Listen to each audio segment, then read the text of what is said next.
Welcome dear rockers, कैसे हैं आप सभी। तो आज हम लेकर आ चुके हैं एक बहुत ही अलग किस्म की Japanese black comedy drama movie जो कि 2008 में रिलीज हुई थी, जिसको ढेरों अवार्ड्स मिले थे, जिसमें Oscar award for the best foreign language film भी शामिल है। कहानी का नाम है डिपार्चर्स। तो कहानी की शुरुआत एक बहुत बड़े ऑर्केस्ट्रा को दिखाते हैं। इस बड़े ऑर्केस्ट्रा में दोस्तों एक चेलो प्लेयर है, अपनी कहानी का हीरो, जिसका नाम है डिएगो। म्यूजिक उसका पैशन है यार, और चेलो से उसका खास लगाव है और वो बढ़िया प्ले भी करता है। इस तरह के ऑर्केस्ट्रा कॉन्सर्ट्स किसी जमाने में बहुत ही पॉपुलर थे, लेकिन आज शायद उतने पॉपुलर नहीं है। इनके परफॉर्मेंस को देखने जो ऑडियंस आती है वो भी दिन प्रतिदिन कम होती जा रही है। कॉन्सर्ट के अंत में इस ऑर्केस्ट्रा का ओनर इनको बता देता है कि अब हम इस बैंड को नहीं चला सकते, हमारा काम घाटे में चल रहा है, बस ये हमारा आखिरी कॉन्सर्ट था। ये सुनकर सारे आर्टिस्ट बहुत दुखी होते हैं, क्योंकि ये ना सिर्फ उनका पैशन है बल्कि उनकी लाइफ है। जिस काम को आप इतने चाव से कर रहे हैं, एक दिन अचानक कोई कह दे कि तुम वो काम नहीं कर सकते, तो यार जाहिर सी बात है उसे एक्सेप्ट करने में हर किसी को दिक्कत होगी। सब टूट जाते हैं बेचारे और दुखी होकर बाहर जाते हैं। डिएगो भी दूसरों की तरह दुखी होता है, लेकिन उसका दुख का एक और कारण है दोस्तों, और वो ये है कि वो जो चेलो प्ले कर रहा था उसे उसने ईएमआई पे लिया हुआ था। काफी महंगा इंस्ट्रूमेंट है, अचानक हाथ से काम चला गया है तो इसकी ईएमआई कैसे चुका पाएगा। इस तरह परेशान होकर घर लौटता है। उसकी वाइफ का नाम है मिका। वो काम से लौटते वक्त ऑक्टोपस खरीद लेती है। बड़ी खुश होती है कि आज ऑक्टोपस को अच्छा सा डिश खिलाऊंगी, पर जब उसको पता चलता है कि ऑर्केस्ट्रा बंद हो गया तो वो कैजुअली कहती है, इसमें इतना उदास होने वाली क्या बात है, ये काम नहीं तो ना सही कोई और काम कर लेना। लेकिन डिएगो के लिए सब इतना आसान नहीं है यार, क्योंकि वो अपने गांव को छोड़कर यहाँ पर आया था एक म्यूजिशियन बनने के सपने को लेकर। यहाँ उसे और कोई काम भी नहीं मिल रहा था, और जो काम मिल रहा था उसमें वो टिक नहीं पाया। इस तरह बड़ी दुविधा में होता है यार। वो कहता है कि अब मैं यहाँ नहीं रहना चाहता, सोचता हूँ कि वापस गाँव चला जाऊँ, वहाँ मेरा अपना घर है, हम पीसफुल भी रहेंगे और छोटा मोटा काम करके गुजारा कर लेंगे। यहाँ शहर में घर का रेंट, ईएमआई वगैरह कैसे मैनेज कर पाएंगे बताओ। पर मिका कहती है तुम इतनी टेंशन मत लो, मैं तो नौकरी कर रही हूँ ना, कुछ दिन मेरी सैलरी से मैनेज हो जाएगा। पर दोस्तों डिएगो को यहाँ रहने का मन ही नहीं है। मिका कहती है कि चलो इस बारे में बाद में बात करेंगे, टेंशन में लिया हुआ कोई भी फैसला सही नहीं होता। वैसे भी मैं जाकर ऑक्टोपस को पकाती हूँ, सब मस्त खाएंगे चलो, और जब दिमाग थोड़ा ठंडा हो जाएगा तब इस बारे में बात करेंगे।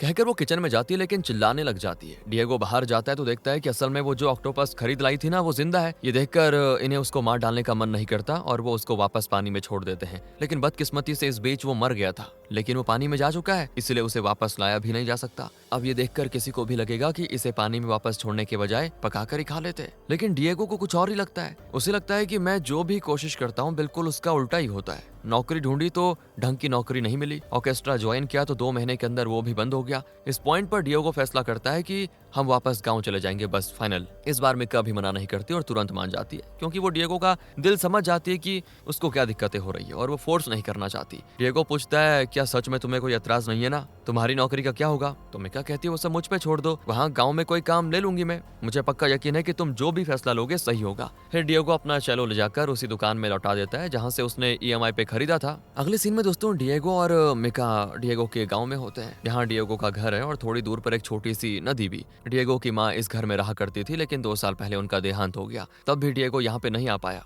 कई साल के बाद वो अपने गांव को देख रहा है। डिएगो के पिता का कुछ पता नहीं है, क्योंकि जब डिएगो छोटा था तब वो डिएगो और उसकी माँ को छोड़कर चले गए थे। इसीलिए आज तक डिएगो के मन में अपने पिता के लिए नफरत के अलावा कुछ भी नहीं है। दोस्तों घर के आगे एक चाय की दुकान है जो डिएगो के पिता चलाया करते थे। उनके जाने के बाद माँ यहाँ पर एक बार चलाती थी और उसकी आमदनी से ही उन्होंने डिएगो को पाल पोस कर बड़ा किया था। मिका को ये जगह बहुत ही अच्छी लग जाती है। शहर के शोर शराबे से दूर ये जगह बहुत ही शांति में है, तो वो कोई डिश पकाती है और वो अपना मस्त खाते हैं। और तब वो रियलाइज करते हैं कि यार खाने का स्वाद तो लाजवाब है, और इसकी वजह है यहाँ का साफ और ताजा पानी। डिएगो न्यूज़पेपर में वांटेड कॉलम को चेक करता है। फिलहाल उसको एक नौकरी चाहिए, कोई भी नौकरी चलेगी, क्योंकि उसको अपना परिवार जो चलाना है। एक जॉब वैकेंसी ऐड होता है जिसमें लिखा है कि no age limit, no experience needed. कुछ ही घंटों का काम है और अच्छी पगार भी मिलेगी। तो डिएगो पहले सोचता है कि यार ऐसा कौन सा काम है जिसमें ना ही कोई डिग्री है, ना ही कोई एज है, ना ही कोई एक्सपीरियंस है। उस एड में बताऊं क्या लिखा होता है कि हमें डिपार्चर असिस्टेंट की जरूरत है। नाम देखकर डिएगो को लगता है कि ये जरूर कोई ट्रैवल एजेंसी होगी। इस उम्मीद के साथ अगले ही दिन वो उस एजेंसी में पहुंच जाता है और बताता है कि मैं वैकेंसी ऐड देखकर आया हूं, बताइए।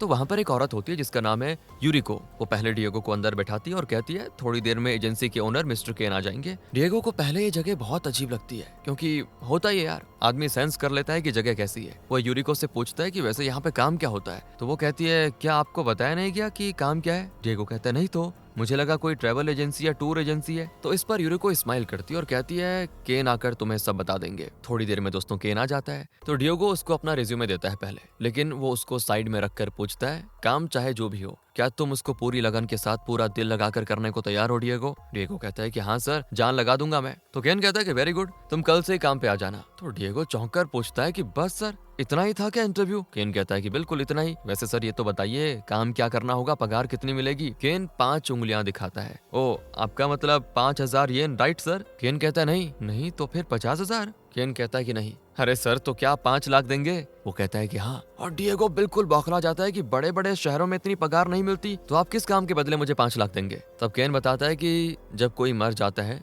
तो उसके मृत शरीर को यहाँ के अनुष्ठानों के हिसाब से साफ करना, उसे तैयार करना, फिर उसे ताबूत में रखना होता है ताकि उसकी आखिरी विदाई तरीके से सही हो। बस यही काम है। डिएगो कहता है लेकिन एड में तो आपने डिपार्चर असिस्टेंट लिखा था, तो मुझे लगा कोई ट्रैवल एजेंसी होगी, यही सोचकर तो मैं आया था सर। केन कहता है वो पेपर मुझे दिखाओ जरा। डिएगो भी दिखाता है तो उसमें स्पेलिंग करेक्शन करते हुए कहता है कि सॉरी बेटा, वो डिपार्चर नहीं डिपार्टेड था, मतलब आखिरी विदाई करने वाला। ये कहकर वो झट से डिएगो को 5,000 येन एडवांस भी दे देता है। पैसा देखकर डिएगो की बोलती बंद हो जाती है। उसके लिए तो महीने के 5,000 मिल जाते तो बहुत ही बड़ा था, लेकिन यहाँ तो एडवांस ही 5,000 है और महीने का पगार 5 लाख। तो बस वो अपना मन बना लेता है कि काम जो भी हो, काम तो काम है। ऊपर से उसको भरोसा ही नहीं है कि उसे कोई और नौकरी मिलेगी, इसीलिए वो इस नौकरी के लिए हाँ कर देता है। फिर अच्छा खाना खरीद कर वो घर लेके जाता है। तो मिका पूछती है ये सब खरीदने के पैसे कहाँ से आए? डिएगो कहता है देखो, मुझे नौकरी मिल चुकी है और बॉस ने एडवांस दे दिया है, उसी से खरीदा है। मिका बड़ी खुश होती है दोस्तों कि एक ही दिन में तुम्हें नौकरी मिल गई, गजब है। वो दिखाते हुए कहता है हाँ मिल गई, मेरी काबिलियत। पर मिका बार बार पूछती है कौन सी नौकरी मिली तुम्हें, I mean, करना क्या होगा? यहाँ डिएगो दुविधा में पड़ जाता है कि इसको बताऊं या फिर नहीं, क्योंकि अगर मिका को काम पता चलेगा तो वो जरूर मना करेगी, क्योंकि जापान में पुराने जमाने से मृत शरीर को छोड़ना, उसे साफ करना और मृत्यु से संबंधित क्रियाक्रम काम करने को अपवित्र माना जा रहा था दोस्तों। इसलिए वो सोचता है कि अगर इसको बताया तो फिर दिक्कत हो जाएगी। और ये भी था कि जो लोग ऐसा काम करते हैं उनको समाज में नीचे दर्जे का देखा जाता था। हालांकि उनका ये काम समाज के लिए बहुत जरूरी भी है, फिर भी समाज उनके साथ ऐसा बर्ताव करता है जैसे कि इस काम की कोई गरिमा ही नहीं है। पर डिएगो ये नौकरी नहीं छोड़ना चाहता क्योंकि तनख्वाह इतनी बढ़िया मिल रही है। वो कहता है कि घर के फंक्शंस वगैरह ऑर्गेनाइज करने वाली एजेंसी में काम मिला है मुझे, समझे? फंक्शन मतलब शादियां, बर्थडे वगैरह में, मतलब तुम्हें चलो बजाने का चांस मिला है क्या? हाँ बस कुछ ऐसा ही समझ लो तुम। मिका को सीधे जवाब देने के बजाय ऐसे ही कोई बहाना करके डिएगो चला जाता है। अगले दिन दोस्तों मिका डिएगो को बड़े प्यार से काम के लिए विदा करती है। उसे बड़ी खुशी होती है कि कहीं जाएगा पार्टी वगैरह में तो वहाँ बजाएगा, पर वो जानती भी नहीं कि वो क्या काम करने जा रहा है। डिएगो भी चला जाता है, काफी नर्वस होता है कि पता नहीं पहले दिन क्या होगा, कहीं मुझे लाश न उठानी पड़ जाए। अब वहाँ पे केन नहीं होता, सिर्फ यूरिको होती है। वो एक शव पेटी को साफ कर रही होती है। तो डिएगो पूछता है ये क्या है? वो कहती है क्या है, क्या शव पेटी है? डिएगो कहता है मैंने कभी शव पेटी देखी नहीं। तो यूरिको चौंक जाती है, ऐसे कैसे हो सकता है? डिएगो कहता है कि बहुत साल पहले देखी थी जब मेरे दादाजी की मृत्यु हुई थी,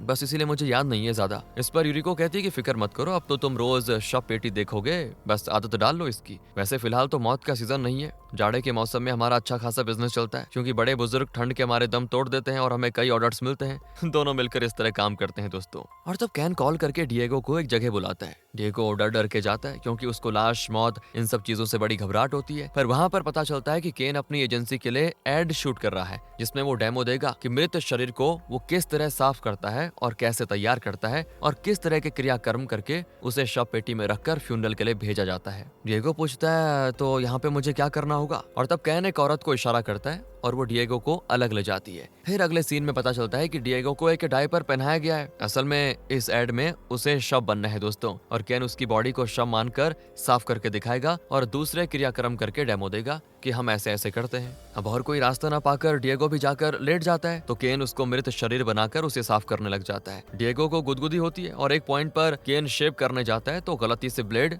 डिएगो के गाल पे लग जाता है और वहां से खून निकलने लग जाता है। तो डिएगो तो बच्चे की तरह जोर जोर से रोता है। जैसे तैसे वो इस एड को खत्म कर देते हैं दोस्तों और डिएगो फिर घर आता है। लेकिन उसके गाल पे पट्टी देखकर मिका पूछती क्या हो गया? वो कहता है अरे कुछ नहीं, वो एजेंसी में बॉस ने शेव करने को कहा था, बस वही करते करते चोट लग गई। मिका कहती कि तुम तो सुबह शेव करके गए थे। डिएगो कहता है हाँ गया तो था, लेकिन 2-3 बाल बच गए थे, बस इसीलिए बॉस ने कहा तुरंत शेव करो और मैंने कर डाला। इस तरह दोस्तों रोज कोई ना कोई झूठ बोलना पड़ जाता है डिएगो को। खैर अगले दिन केन डिएगो को एक घर में लेके जाता है जहाँ एक बुजुर्ग औरत का देहांत हो गया है, जो बिल्कुल अकेली रहती है। उसको मरे हुए 2 हफ्ते हो चुके थे, लेकिन किसी को पता नहीं चला। आज घर से बहुत ही बदबू आने लगी थी, तो पड़ोसियों ने पुलिस को खबर कर दी। अब इनकी एजेंसी का एक आदमी बताता है कि शरीर तो सड़ चुका है, इसलिए ध्यान से हैंडल करना। डिएगो बेचारा थर थर कांपने लगता है। ऊपर से बू इतनी खराब होती है कि डिएगो उसे सहा नहीं जाता। लेकिन कैन को तो काफी एक्सपीरियंस है दोस्तों, और अभी तक उसे इन चीजों की आदत भी पड़ चुकी है। इसीलिए वो ऊपर कमरे में जाता है जहाँ शरीर पड़ा हुआ है, और फिर उस मृत शरीर के सामने घुटने टेकता है।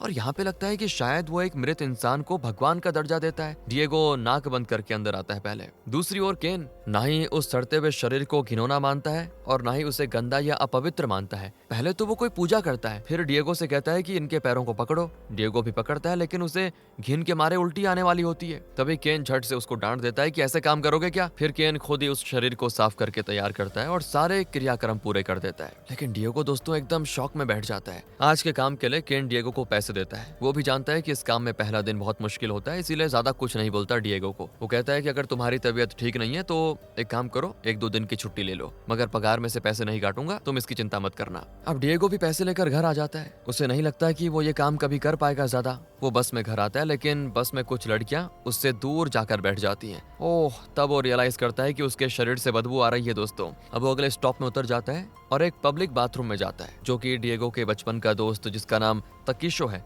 उसकी माँ चलाती है। उनका नाम है सुयाको दोस्तों। डिएगो पहले तो नहाता है और तभी तकीशो उसको देख लेता है और पूछता है, अबे तू वापस कब आया। सुयाको भी डिएगो से बड़े प्यार से बातें करती है, क्योंकि वो उसको तब से जानती है जब वो छोटा था। डिएगो और तकीशो की दोस्ती जितनी पुरानी है ना दोस्तों, उतनी ही पुरानी सुयाको और डिएगो की माँ की दोस्ती थी। वो पूछती कि अपनी माँ के फ्यूनरल पे भी तुम नहीं आए बेटा, खैर तुम कैसे हो आजकल। तो डिएगो कहता है कि ठीक हूँ आंटी जी, मैं और मेरी वाइफ यहीं पे सेटल होने आए हैं। सुयाको कहती है कि बहुत ही अच्छा किया बेटा, एक दिन अपनी वाइफ को लेके आना हमारे घर पे। डिएगो कहता है ठीक है। और जब वो अपने घर जाता है तो मिका चिकन को कट करके रखती है, जिसको देखकर डिएगो को उल्टी आ जाती है, क्योंकि उस बुजुर्ग औरत की लाश जिसपे कीड़े पड़ चुके थे, वो दृश्य डिएगो के दिमाग से निकल ही नहीं पाता। उस रात तो उसको सच में बताऊं तो नींद ही नहीं आती। अकेला घर जाकर सोचने लग जाता है कि जिस तरह वो बुजुर्ग अकेलेपन में जी रही थी, उसी तरह मेरी माँ भी इस गाँव में जी रही थी। शायद उनकी मौत हुई तभी भी मैं यहाँ पे नहीं आया, आखिरी बार उनका मुंह तक देखना मुझे नसीब नहीं हुआ, बताओ। ये सारी बातें सोच सोच कर डिएगो एक नतीजे पे पहुंच जाता है। अब उसे इस काम में वो घिन महसूस नहीं होती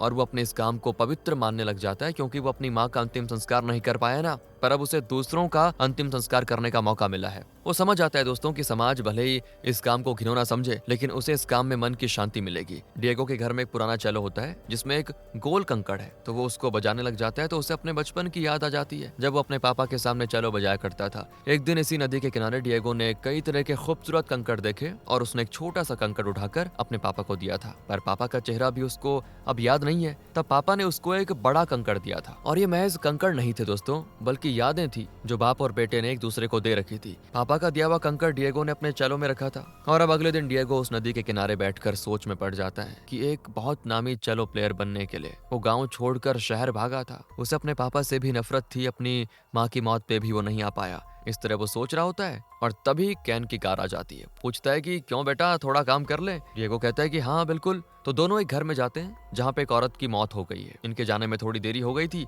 उस औरत का पति काफी कड़क लगता है और इनको डांट देता है कि इतनी देर से क्यों आए। ये दोनों उससे माफी मांगते हैं दोस्तों। उस औरत की एक बेटी भी है जो रो रही होती है। सब बहुत दुखी हैं, लेकिन पति एकदम पुतले की तरह बैठा हुआ है, मतलब उसके चेहरे पे ना कोई एक्सप्रेशन है ना कुछ। तो कैन अपना काम शुरू करता है। पहले तो उस औरत की बॉडी को साफ करता है, फिर उसको एक ट्रेडिशनल ड्रेस पहनाता है। ये कोई बुजुर्ग औरत नहीं है दोस्तों, और कैन सबके सामने ये सब कर रहा होता है। और तो और वो उसको महज एक बेजान शरीर न मानकर उसे पूरा सम्मान भी देता है। उस पर सुगंध वाले कुछ लिक्विड्स लगाकर उसे बिल्कुल ऐसे तैयार करता है जैसे वो एक मरी हुई औरत नहीं बल्कि जीती जागती औरत है जो यहाँ शव पेटी में सो रही है। सभी वैसे बहुत रोते हैं, पर पति अब भी एकदम कड़क चुप रहता है। शव को पेटी में रखा जाता है और उसे बंद करने से पहले पति को आखिरी बार उसको देखने के लिए बुलाया जाता है। जो आदमी दोस्तों अभी तक पुतले की तरह बैठा था और लोगों को लगा कि शायद इसे अपनी पत्नी से बिल्कुल प्यार नहीं है, इसलिए वो रो भी नहीं रहा, वो इस पल में फूट फूट कर रोने लग जाता है। उसके दिल की हालात सिर्फ वही जानता होगा। अब तक शायद उसको एहसास ही नहीं था कि ये उसकी वाइफ है। उसे लगा ये बेजान शरीर है किसी का। पर केन ने उसे जिस तरह तैयार किया, उसके बेजान चेहरे पे जो जान डाली, उसको देखकर बेचारा रो पड़ा कि ये मेरी पत्नी ही है और ये मर चुकी है। हालांकि मरने के बाद भी इसका चेहरा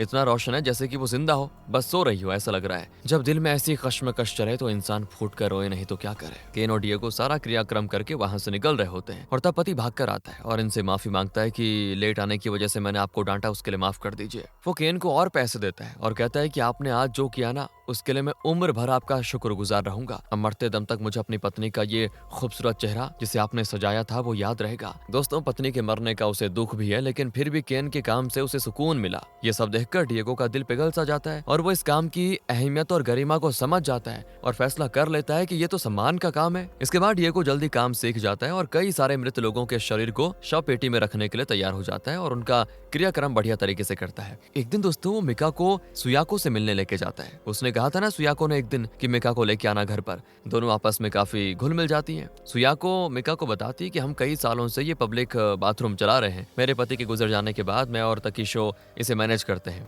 जब डिएगो छोटा था ना तुम्हारा पति तो यहीं पे आके नहाता था। वो और तकीशो खूब मस्ती करते थे अपने बचपन में और यहीं पे साथ नहाते थे। वैसे डिएगो बहुत ही अच्छा बच्चा था, पर बेचारे के पेरेंट्स हमेशा लड़ते थे। इस वजह से उसके पिता उसे और उसकी माँ को छोड़कर चले गए। डिएगो टूट गया था बेचारा। छोटी उम्र में पेरेंट्स का बिछड़ जाना किस बच्चे से सहन होगा? किसी से भी नहीं ना। वो यहाँ आकर बाथटब में लेटा लेटा जोर से रोया करता था। उसकी हालत मुझसे देखी नहीं जाती थी। फिर एक दिन वो गांव छोड़कर भाग गया। मुझे खुशी है कि तुम उससे मिली बेटा, उसका ख्याल रखना। बचपन से बेचारे ने बहुत ठोकरें खाई है। अब इस तरह मिका भी उनकी बातें समझ जाती है दोस्तों, और डिएगो ने जो मुश्किलें सही है वो भी समझ जाती है। डिएगो बाथरूम में नहा रहा होता है और तभी एक बुजुर्ग से मिलता है वो, जिन्हें वो बचपन से जानता था। वो लगभग 50 साल से यहीं पे नहाने आते हैं। कुछ पुरानी बातें शेयर करते हैं दोनों। फिर डिएगो और मिका वहां से निकलते हैं तो बर्फ पड़ने लग जाती है। इस मौसम में एक ड्रिंक हो जाए तो मजा आ जाएगा, ये सोचकर दोनों ही घर जाकर ड्रिंक करते हैं। मिका कहती है कि ये सारे ग्रामाफोन रिकॉर्ड्स तुम्हारे पापा के थे ना, इन्हें तुम्हारी माँ ने आखिरी तक संभाल के रखा। मुझे तो लगता है कि तुम्हारी माँ तुम्हारे पापा को बहुत ही मिस करती थी। डिएगो कहता है कि पापा की बात ही मत छेड़ो यार प्लीज, मुझे नफरत है उनसे। जब मुझे उनकी जरूरत थी तब वो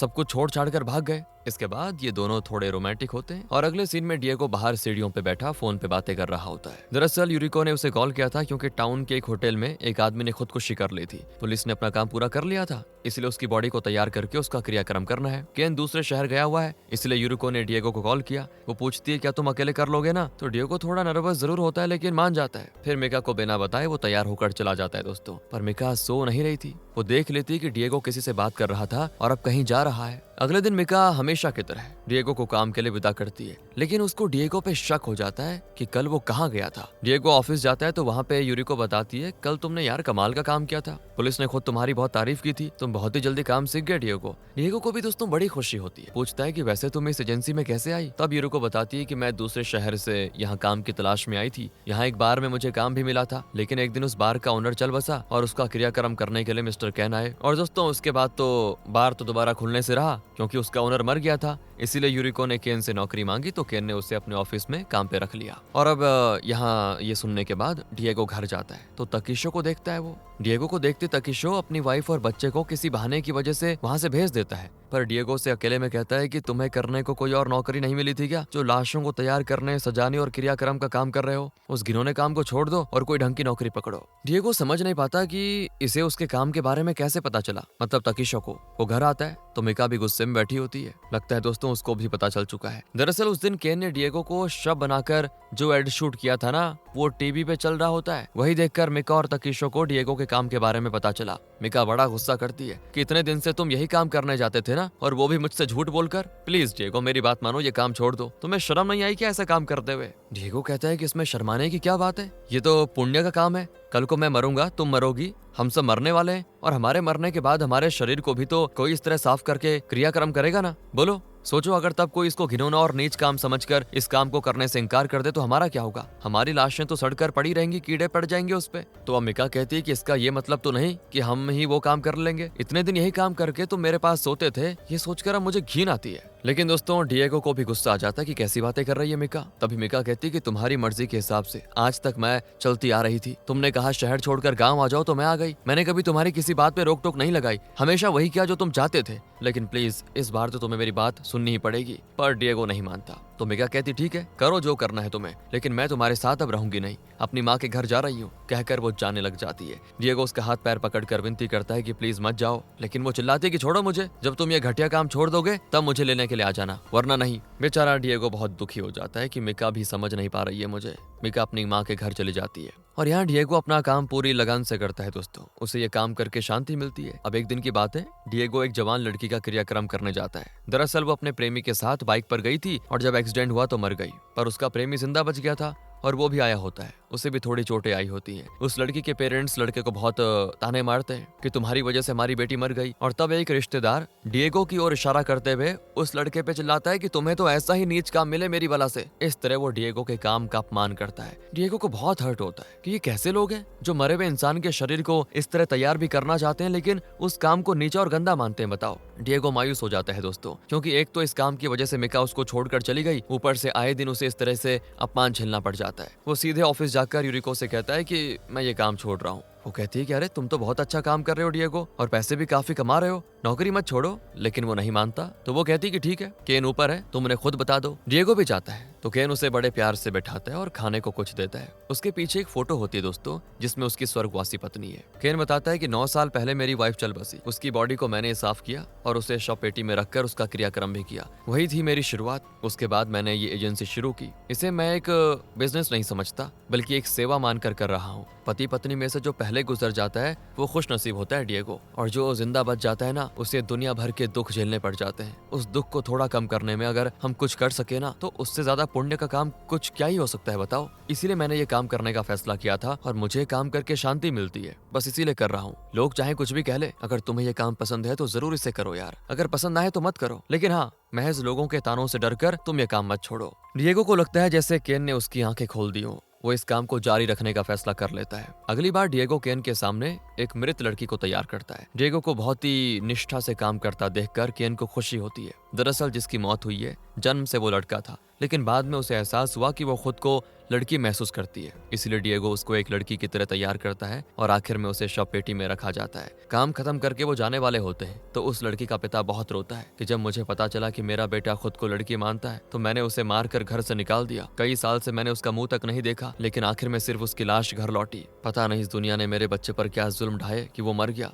मेरे हिसाब से वो लड़का था, लेकिन अपने खुद के हिसाब से वो लड़की थी, और आज आप लोगों ने उसको एक लड़की की तरह बहुत ही बढ़िया सजाया। मेरा जी भर गया। ये कहकर वो डिएगो के पैर पे गिर पड़ता है दोस्तों, और यहाँ पे डिएगो रियलाइज करता है कि यार ये काम तो सच में पुण्य वाला है, और ऐसे कई लोग हैं जो इस काम को पुण्य मानते हैं। अगले सीन में डिएगो, केन और यूरिको ऑफिस में बैठकर खाना खा रहे होते हैं। डिएगो अपना पुराना चेलो ले आ जाता है और इसके पीछे की कहानी को भी बताता है, और कहता है कि मैं बहुत ही अच्छा प्ले कर सकता हूँ, मुझे मेरे पापा ने चेलो बजाना सिखाया था। तो वो पूछते हैं कि तुम्हारे पापा हैं कहाँ? कहता है पता नहीं, मुझे तो उनका चेहरा भी याद नहीं है, शायद मर गए होंगे। उसकी बातों से इन्हें साफ पता चलता है कि उसे अपने पापा से कितनी नफरत है। फिर डिएगो चेलो प्ले करता है और उसका म्यूजिक सुनकर केन अपनी वाइफ की याद में खो जाता है। यूरिको की आंखों में भी आंसू आ जाते हैं, शायद उसकी लाइफ में भी कोई ना कोई दुख जरूर है। और अब धीरे धीरे होता यह है कि डिएगो केन से ज्यादा काम करने लगता है। हर बार उसको एक नया एक्सपीरियंस मिलता है। धीरे धीरे जिंदगी की असलियत वो समझने लग जाता है। एक दिन सबका अंत होना ही है, लेकिन इस खत्म हो जाने वाली जिंदगी को हम परमानेंट समझकर एक दूसरे से लड़ते हैं, नफरत करते हैं, खुदगर्ज बने फिरते हैं।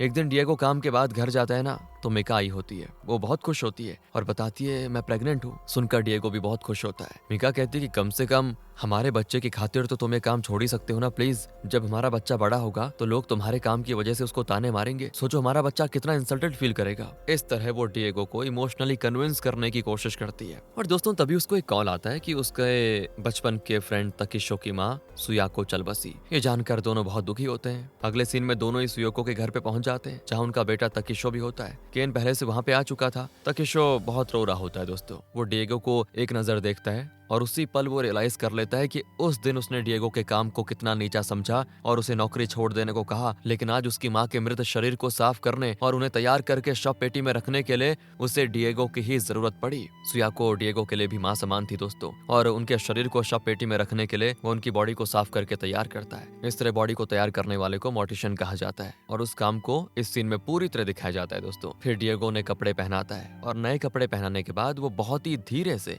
और ध्यान से उनके पुराने कपड़े निकालता है। ये सब कुछ मिका और तकिशो देख रहे होते हैं। इसके बाद डिएगो रीति रिवाज के हिसाब से सुयाको के हाथों को जोड़ कर रखता है। सुयाको हमेशा एक स्कार्फ पहनती थी, डिएगो उसे भी ठीक उसी तरह पहनाता है। और यहाँ पे मिका और तकिशो को दिखाते हैं, और उन्हें देखकर लगता है कि जैसे कि दोनों ही बहुत गिल्टी फील कर रहे हैं, क्योंकि इतने सम्मान के काबिल काम को दोनों ने घिनौना कहा, उसे नीचा समझा। इंसान होते ही ऐसे हैं यार, हम बड़ी आसानी से ना किसी भी काम को छोटा या बड़ा, ऊंचा या नीचा कह देते हैं, लेकिन जब हमें खुद उस काम को करने वाले इंसान की जरूरत पड़ती है ना, तब जाकर हमें उसकी अहमियत समझ में आती है ना दोस्तों। इस बात को मिका और तकिशो दोनों ही रियलाइज कर लेते हैं। फिर सुयाको की बॉडी को शव पेटी में रखा जाता है। सारे रिश्तेदार बहुत रोते हैं। फिर शरीर को इलेक्ट्रिक क्रीमेटोरियम में ले जाते हैं, जहाँ से सिर्फ सुयाको की राख बाहर निकलती है। और डिएगो सुयाको के पब्लिक बाथरूम में जिस बुजुर्ग आदमी से मिला था उसकी और सुयाको की बहुत अच्छी दोस्ती थी। वो बुजुर्ग यहीं पे काम करता है। वो भी सुयाको की मौत से बहुत दुखी होता है दोस्तों। भारी दिल लिए वो सुयाको की शव पेटी को क्रिमेटोरियम के अंदर भेजता है। उसे जलाने के लिए एक बटन दबाना होगा। उसको दबाने से पहले वो कहती है कि मरने के बाद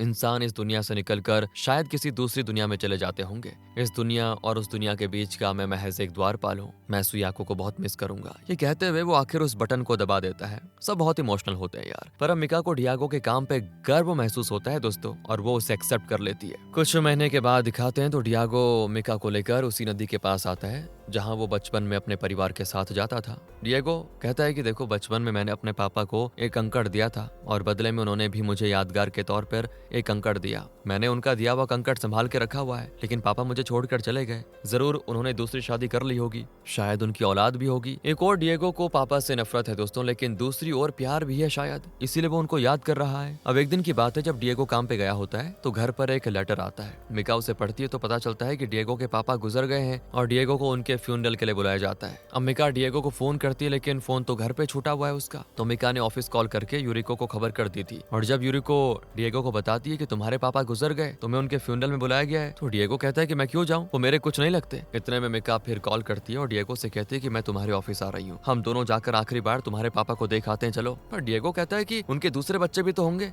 वो लोग कर लेंगे सब कुछ, हमें जाने की जरूरत नहीं है। तब मिका बताती है कि अरे तुम्हारे पापा पता है बिल्कुल अकेले थे, उन्होंने ना दूसरी शादी की और ना ही उन्हें कोई और बच्चे हैं। ये सुनकर डिएगो का चेहरा एकदम से बदल जाता है। पापा के लिए उसकी नफरत थोड़ी कम हो जाती है, लेकिन फिर भी वो फ्यूनरल में न जाने की जिद करता है और कॉल काट देता है। तब यूरिको बहुत इमोशनल होकर कहती है कि प्लीज यार, जाकर अपने पिता को एक बार देखा हो ना। असल में यूरिको का भी एक दुखद पास्ट है दोस्तों। यूरिको किसी से प्यार करती थी और उसने यूरिको से शादी का वादा किया था। उसके जरिए यूरिको को बच्चा भी हुआ था, लेकिन बाद में वो यूरिको को छोड़कर चला गया। उसके बाद यूरिको ने 6 साल तक अकेले ही अपने बच्चे की परवरिश की, लेकिन तब उसके पास नौकरी नहीं थी और वो अपने बच्चे की परवरिश नहीं कर पाई। इसलिए उसने अपने बच्चे को एक बिन औलाद के कपल को गोद दे दिया। वो कहती है कि आज तक मुझे पछतावा है अपनी औलाद से अलग होने का। तुम्हारे पापा भी जरूर तुम्हें देखने के लिए तरस रहे होंगे बेटा, जाओ एक बार उनके फ्यूनरल में तो जाओ कम से कम। इतने में मिका आ जाती है। डिएगो भी अपनी जिद छोड़ देता है और जाने के लिए तैयार हो जाता है दोस्तों। तब केन उसे अपनी गाड़ी की चाबी देता है और अपनी एजेंसी में रखी हुई एक एक्सपेंसिव शव पेटी भी देता है। डिएगो और मिका उसको लेकर केन की गाड़ी से निकल जाते हैं।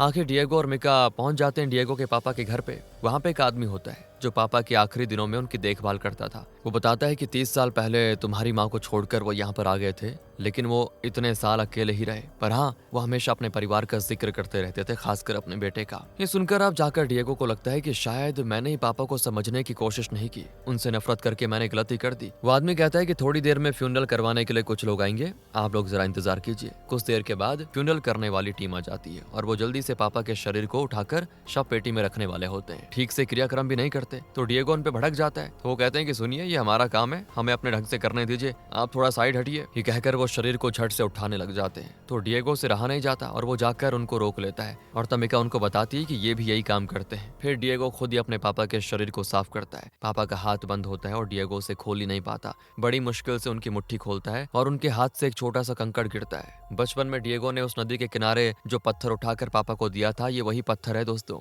इतने साल से पापा ने डिएगो की याद में इसको संभाल के रखा हुआ था और अपने आखिरी वक्त में उन्होंने इसे अपनी मुट्ठी में बंद करके रखा हुआ था। ये देखकर डिएगो एकदम से टूटकर बिखर जाता है बेचारा। डिएगो पत्थर मिका को देता है। अब उसे पापा का प्यार समझ में आया दोस्तों कि वो कभी डिएगो को भूले नहीं थे, लेकिन डिएगो इतने साल से पापा के लिए अपने दिल में नफरत लिए घूम रहा था। अपनी गलती रियलाइज करने के बाद डिएगो की आंखों से आंसुओं की नदी बहने लग जाती है। रोते रोते हुए अपने पापा की बॉडी को सही तरीके से साफ करता है। आज तक डिएगो को अपने पापा का चेहरा याद नहीं था, लेकिन अब वो उनका चेहरा एकदम से साफ देख पाता है। तब जाकर वो रियलाइज करता है कि उसे पहले ही आकर अपने पापा को देखना चाहिए था। मिका उसे ये सब करता हुआ देखकर समझ जाती है कि उसने ढेरों मृत शरीरों को साफ करके उनका काम किया होगा, लेकिन आज अपने सगे पिता का क्रियाक्रम करते हुए उसके आंसू रुक नहीं रहे। डिएगो को ऐसे लगता है जैसे उसके पापा किसी भी वक्त बस जागते होंगे। तो मिका उसे शांत करने की कोशिश करती है और उसे वो कंकड़ लौटाती है। डिएगो उस कंकड़ को ध्यान से देखता है और फिर उसे मिका के पेट पे रखता है। मिका प्रेग्नेंट है तो शायद डिएगो को लगता है कि उसके पापा उसकी औलाद बनकर पैदा होंगे और ये बहुत इमोशनल सीन होता है दोस्तों। इसी पे ये कहानी खत्म हो जाती है। बाकी आप बताइए आपको कैसी लगी। मिलते हैं आपसे अगली वीडियो में। ध्यान रखिएगा अपना and finally thanks for watching.